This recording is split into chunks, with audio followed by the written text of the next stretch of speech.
4 different scorers, but Palmer made the difference with 2 assists, becoming the first man in 6 years to register 2 assists in a major European final.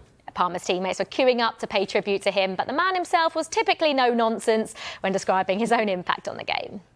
Cole, can you talk us through your 2 assists and how they changed the game?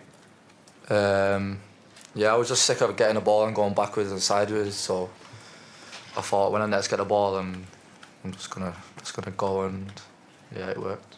You were part of a team that last season lost the League Cup final, and there was a big, bold comment from Gary Neville saying that the £1 billion bottle jobs. Do you feel, how hurt were you as a player to be labelled with that, and do you feel like no one can call Chelsea £1 billion bottle jobs anymore? I wouldn't say I was hurt. I didn't really pay attention, to be honest. But I think we've shown on Sunday that we can go to a tough place and win. And tonight, even when we was losing, I feel like we've shown good character again, and we come back. Yeah. How is the feeling when you were not a part of a team which was in a group stage and you jump in to win the trophy? The team had to go to Kazakhstan, and as Tosin, he didn't really enjoy it because it was 11 hours flight. But obviously to come back in the tournament now and win it is a great feeling. Cool. And we'll do one more here, Jake. Wait, can I ask a question?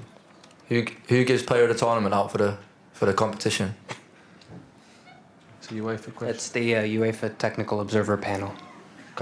Can someone tell him that Tosin wants it? Okay. Thank you. I think he's more comfortable asking the question, actually, isn't he, Cole Palmer? So he's perhaps having a little fun at his teammates' expense there. But both Tosin and Noni Madueke made it clear just how big a part Palmer played last night, and in general for Chelsea. He's the one, man. He's the truth. I feel like when we need him to be there, he's there. Like a lot of us, he had a quiet first half, but then the way he springs into life, super happy for him, man. Super proud of him as well. What he did today, yeah, it was crazy, to be honest. 2 very special individual moments where he was able to hold on to the ball and provide bundles of quality to put the ball onto Enzo's head, onto Nico's foot to score 2 great goals and completely change the game. And yeah, that's what he does, man. The bad moment or the bad run he had during this season is going to make him a better player, no doubt. We all know that he's a top player. We need to help him to be in the right position, in the right moment. And then he's quality player. In the last third, he can decide games with goal or with assist. And as you said, the 2 assists, they have been both very, very nice. Well, it was a landmark night for Chelsea. They've now won every single UEFA club competition, becoming the first club to do so. It started with the now-defunct Cup Winners' Cup in 1971 and 1998. That is such a great photo, isn't it? They've had plenty of success in their more recent history. They're also 2-time winners of the Champions League and the Europa League, and they can now add the Conference League to that list. So plenty of celebrations for the Chelsea players. Nicholas Jackson went off injured, but he danced through the pain as he walked past reporters after the game. It's his first trophy in Chelsea colours, and his teammates are hoping it's the start of another successful period at the club. It's a medal I always gonna remember. It's thanks to God because it's for him I'm here. And yeah, I'm so happy, everybody is happy, and we want to celebrate tonight. Is this just the first step for what you can achieve as a group of players? Yeah, it's the first of many, for sure, because we want to win a lot of trophies with this amazing club, and we're going to do it for sure. The hairdo was specially for tonight, can you show us? Yeah, when I put this color, I score goals. That's why I put this color. And Mykhailo Mudryk was joining in the celebrations at the after-party as well, posing for a picture with a winner's medal around his neck. Mudryk played 4 times for Chelsea in the Conference League this season, suspended in December following a failed doping test. And we can now head to Wrocław for more reaction to Chelsea's win last night and join Gary Cottrell. A very good morning to you, Gary. Another European trophy then for Chelsea last night following that comeback victory. Just how much do they have to thank Cole Palmer for last night's turnaround? Look, I think Enzo Maresca probably got his starting lineup slightly wrong. They weren't at the races, Chelsea, at all in the first half. Chalk and cheese in the second half. He made changes. Reece James came on at half-time. I think he made a difference. Obviously, Jadon Sancho came on later on and scored. Funny, isn't it? A lot of the talk before the game was about a Manchester United Anthony. Well, he didn't have the best of nights. Another Manchester United loanee, Jadon Sancho, who got his name on the score sheet. But it was the real reason for the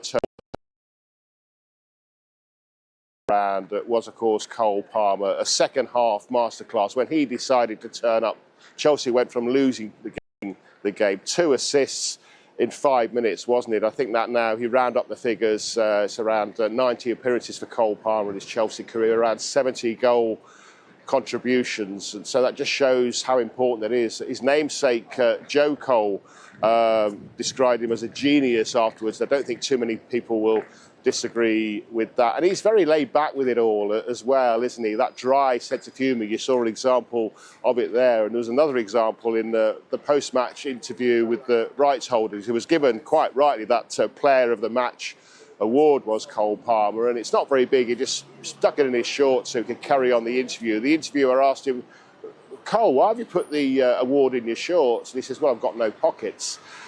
Chelsea, though, of course, we know, have got very deep pockets and didn't need them, really, did they? Because when you think Cole Palmer costs £40 million, he seems a steal at today's prices. Yeah, I mean, it hasn't all been straightforward, Gary, for Enzo Maresca in his first season at Stamford Bridge, but ending it with Champions League qualification and now a trophy, surely that's success. Well, he was very proud of his players, you could tell that. He said that winning this silverware is the start of what he wants to see, the start of the team, this young, very young, youngest Premier League squad, beginning to get that winning mentality. And of course, they could yet win another piece of silverware this summer, because the Club World Cup, of course, is coming up and they're competing in that. The players were partying afterwards. You alluded to it there. When I was speaking to Madueke in the mix zone afterwards, you could hear all that noise going on in the background, the shouting, the dancing, the music. Sanchez, the goalkeeper who wasn't used last night because Jorgensen's the goalkeeper of choice in Europe, with the cup over his shoulder in his safe hands, taking it to the coach. And it's interesting because last time I was at a night where Chelsea won a trophy, it was the Champions League final when they beat Manchester City. Thomas Tuchel on the pitch by the then ownership, Roman Abramovich, was given a contract extension within minutes of the final whistle. Don't think that happened with Maresca last night, but certainly I think the ownership will be pleased. And this was his reaction and his thoughts about the future of this young squad. Be a starting point.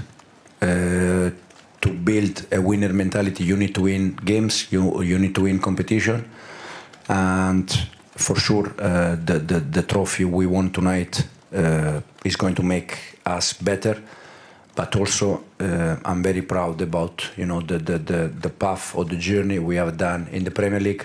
That for me is the most difficult competition in the world. You have to be consistent. It's 38 games, and this player they show during this. That's why.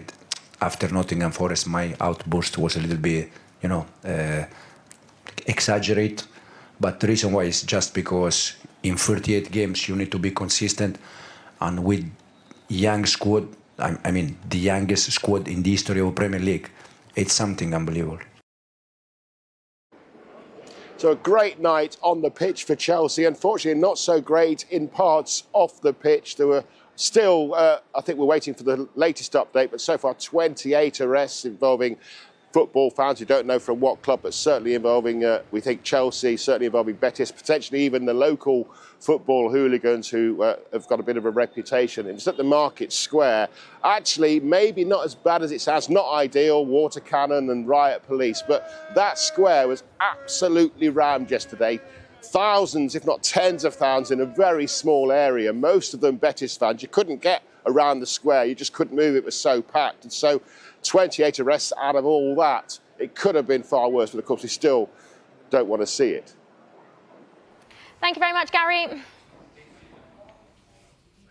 Okay, now to some fairly startling comments from Manchester United head coach Ruben Amorim, who's accused his players of choking in every game. That's after they lost a post-season friendly match out in Malaysia. Yeah, United, whose starting 11 included the likes of Harry Maguire, Kobbie Mainoo and Rasmus Højlund, were booed after being beaten by an ASEAN All-Stars side 1-0.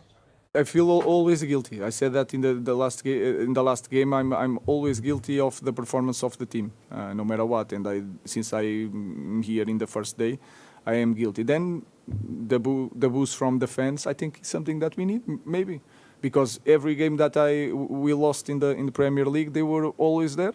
So it's like the way of playing. If they see that it is not working, they will change the way they behave. But I felt then when we finish and we walk away, like every time the supporter was with us.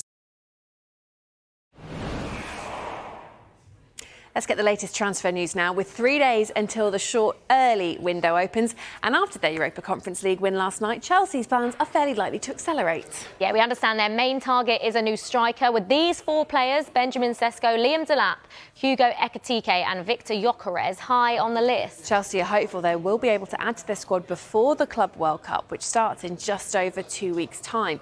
Well, Delap fits the profile of striker that Chelsea are looking for as a young, developing player, and he's got a £30 million release clause. But Manchester United and Newcastle are also interested. Meanwhile, Sky Germany are reporting that talks between Chelsea and Frankfurt over Ekitike continue, who's valued at around £85 million. Well, as we mentioned, a 10-day transfer window will open this Sunday. It's available to all clubs, but will allow Chelsea to sign a player to feature at the Club World Cup. Their first game in that competition is on June 16th, which is the same day that the usual transfer window begins. The new Premier League season, of course, starting on August the 15th. Now, we also await to see what happens with that man, Jadon Sancho. Chelsea have an obligation to sign the on-loan winger, but reports suggest they could pay Manchester United not to sign him. He obviously scored a brilliant goal in last night's final. And head coach Enzo Maresca told TNT Sports about Sancho. He said, "From now on is when we sit down with the club and decide about next year. Jadon Sancho, if we finished 4th, it's because of Jadon. If we won tonight, it's because of Jadon."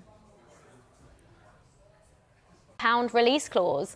It's believed Arsenal made their interest known last summer when Zubimendi actually came close to joining Liverpool.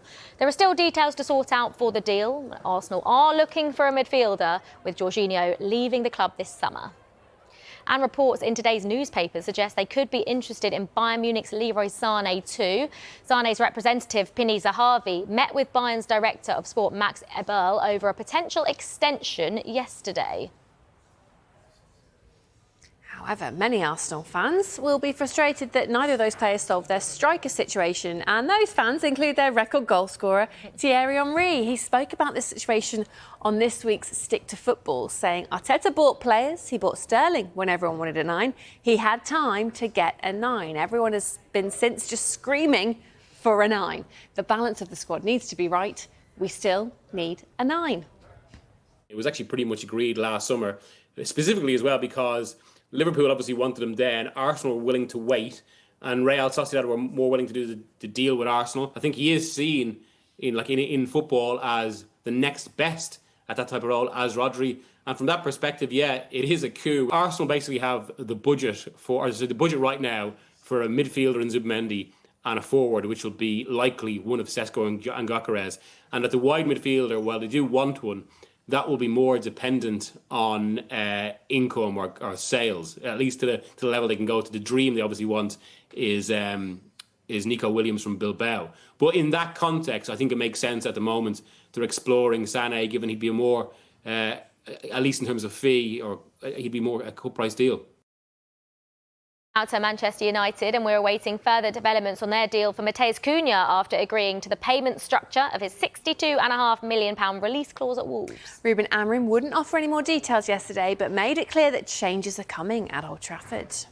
No, guys, you have to wait for that for the next season. It's something for you guys also to talk about, and it's your time. I will not confirm nothing. I have no news, so we'll see. But it will be some changes. What about potential outgoings then? Anthony, of course, on loan at Real Betis, gave an update about his future after the Conference League defeat to Chelsea, telling CBS Sports, "I don't know what will happen in my future. My work is playing and I'm doing that well. I have a lot of affection for Betis, for everyone, but I have a contract with Man United and I don't know what's going to happen. Now I will go with the national team and then on holiday and we will see what happens in the future."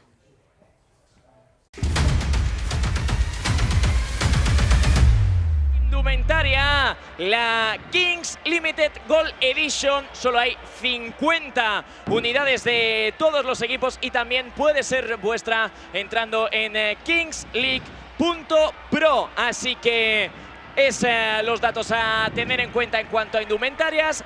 Gran partido, Gonzalo, Gerard, el que tenemos por delante. Ojo, ojo, estilo La Bombonera, estadio de River. Hostia, más minutos de retraso en el inicio, ¿eh? Ya tenemos lío. Lo llamó Edo, dibujando la parábola sobre la banda derecha, donde en el vértice del área aparece Nadir. ¡Nadir para adentro! ¡Gol!